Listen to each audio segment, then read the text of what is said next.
기자쇼 안지용입니다. 오랜만에 오늘은 이명웅 씨의 소식을 준비했습니다. 자, 이명웅 씨의 2025년 활동이 본격화된 건데 새로운 싱글을 발표하는데 이 싱글이 드라마 OST로 쓰이게 됐다는 거죠. 자, 여기까지는 이미 뉴스를 통해서 많이 알려졌는데 그럼 천국보다 아름다운 이 노래는 과연 어떤 곡인지, 그리고 왜 2025년의 첫 행보로 OST를 선택한 것인지, 그리고 OST와 이명웅 사실 남다른 시너지 효과를 내고 있는데 과연 그동안의 성과는 어땠는지 정리를 해보고요. 왜 이 작품 천국보다 아름다운을 택했는지 이 부분도 여러분들께 말씀드리겠습니다.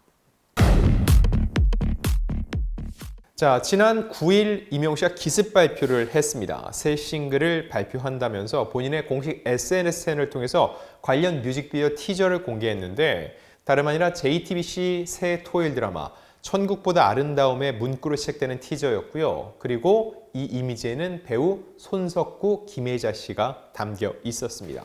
영상 말미에 흘러나오르는 이명웅 씨 특유의 따뜻하고 부드러운 목소리로 아름다웠던 모든 날, 눈이 부시던 모든 날이라는 가사가 흘러나오기도 했죠.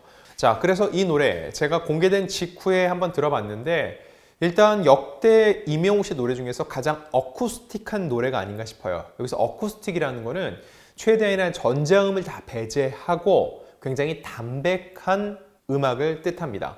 기타 선율로 시작돼서 기타에 기댄 이명웅 씨의 목소리가 더욱더 도드라진 곡이었는데 제가 확인해 보니까 이번 작품에는 이명웅 씨가 작사, 작곡에는 참여하지 않았습니다. 그럼에도 불구하고 가사는 굉장히 예쁘고 인상적이었는데 영원이란 키워드를 많이 쓰더라고요. 영원이란 계절 속에서 부디 잊진 말아줘요. 잊혀질 기억 속 우리가 나눴던 약속. 영원의 틈 그 너머로 다시 우리는 날아가 찬란했던 아름다웠던 모든 날을 뒤로 하고. 이 드라마가 실제로 천국에 가서 벌어지는 일들을 담거든요. 이 영원이라는 게 뭐죠? 사람들이 삶을 영위하다가 죽으면 끝이라고 생각하는데 그게 아니라 영원히 이어진다. 그런 뜻에서 영원이란 키워드를 가사 안에 많이 담았던 것으로 보입니다. 자, 근데 중요한 거, 이 곡은 리메이크 곡이 아니라 신곡입니다. 앞서 사랑은 늘 도망가 같은 경우는 이문세 씨가 앞서 발표했던 노래를 이명웅 씨 버전으로 새롭게 불렀는데 이제는 이명웅 씨의 노래로 기억하는 분들이 더 많을 정도로 각광을 받고 있죠. 근데 이 노래는 이명웅 씨의 신곡이라는 거죠. 이에 대해서 이명웅 씨는 이렇게 소감을 밝혔습니다. 팬들과 함께 감상할 수 있는 드라마를 고심 끝에 선택했다. 드라마의 여운과 감동을 음악으로 한층 더 깊이 전하고 싶었다라고 전했습니다. 자, 그러면 왜 2025년의 첫 행보로 OST를 선택을 했을까요? 일단 리메이크가 아니라 신곡이라는 게 전 중요하다고 봅니다. 통상적으로 OST는 드라마의 일부로 많이 생각을 하죠. 하지만 이번은 이명웅 씨가 강조를 했습니다. 양측의 컬래버레이션이라고요. 이게 무슨 의미일까요? 게다가 이 노래를 드라마 쪽에서 맨 처음 공개한 게 아니라 티저부터 이명웅 씨의 채널을 통해서 먼저 공개가 됐습니다. 전 여기서 어떻게 해석을 하냐면 단순히 이 드라마를 만들면서 OST 한 곡을 이명웅 씨가 부른 게 아니라 컬래버레이션, 함께 협업을 했다는 거죠. 즉 저는 향후 발표하게 될 이명웅 씨의 미니 앨범 혹은 정규 앨범 안에 이 곡이 수록될 것으로 보고 있습니다. 즉 일종의 선공개곡이라는 거죠. 이런 사례가 있었죠. 우리들의 블루스였습니다.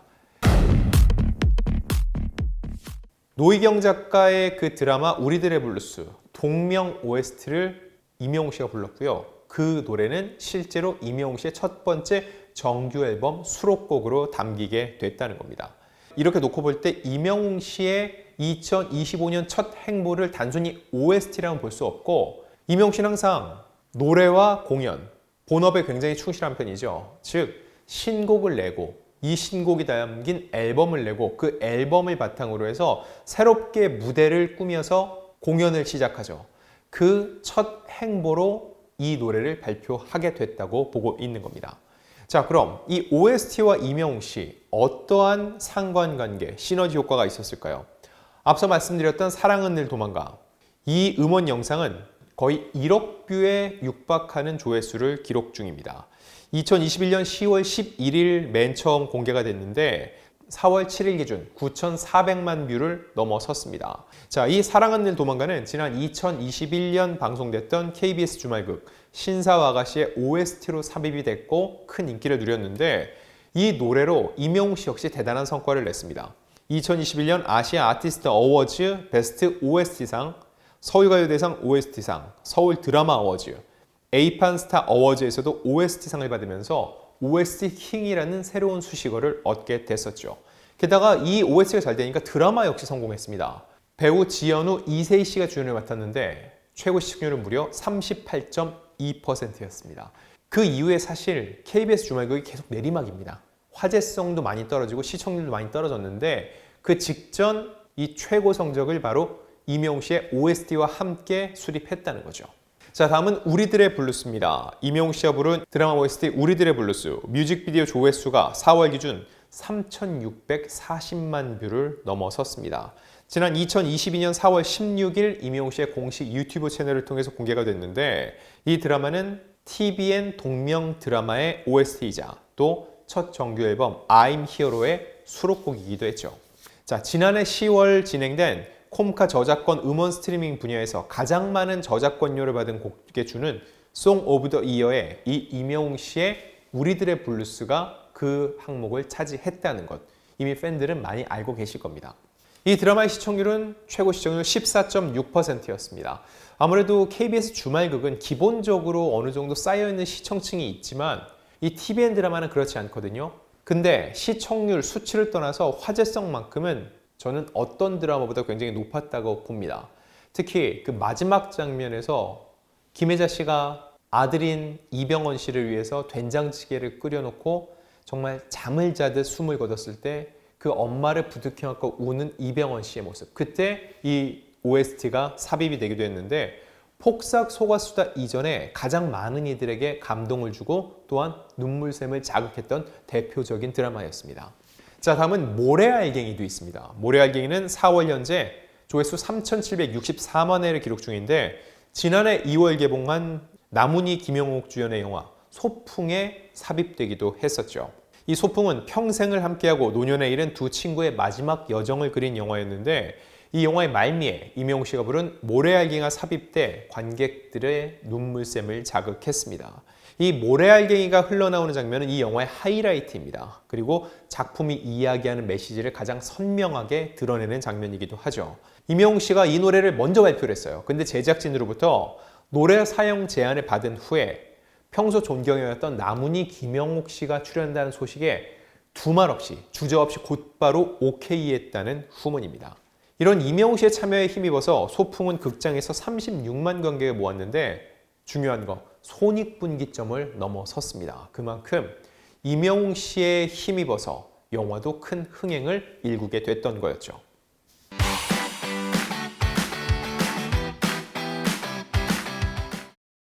임영웅 씨가 부른 드라마, 영화의 OST 음원 순위에서도 정말 꾸준한 인기를 누리고 있습니다. 지니 뮤직 기준으로 해서 제가 산출을 해봤어요. 연간 차트입니다. 1년 종합 차트에서 사랑은 늘 도망가가 5위, 우리들의 블루스가 56위였고요. 이듬해 2023년에는 사랑은 늘 도망가가 24위, 우리들의 블루스가 오히려 성적이 올랐어요. 49위였습니다. 그리고 지난해 사실 노래가 공개된 지 벌써 한 2, 3년이 지났는데도 여전히 탑백에 들어가 있습니다. 사랑은 늘 도망가가 62위, 우리들의 블루스가 99위였습니다.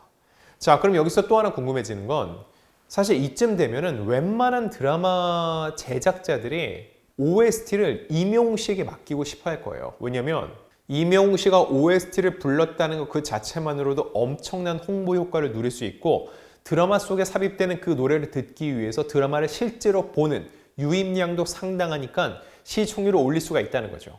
자, 근데 임영웅 씨가 사실 많은 드라마에 OST를 부르진 않습니다.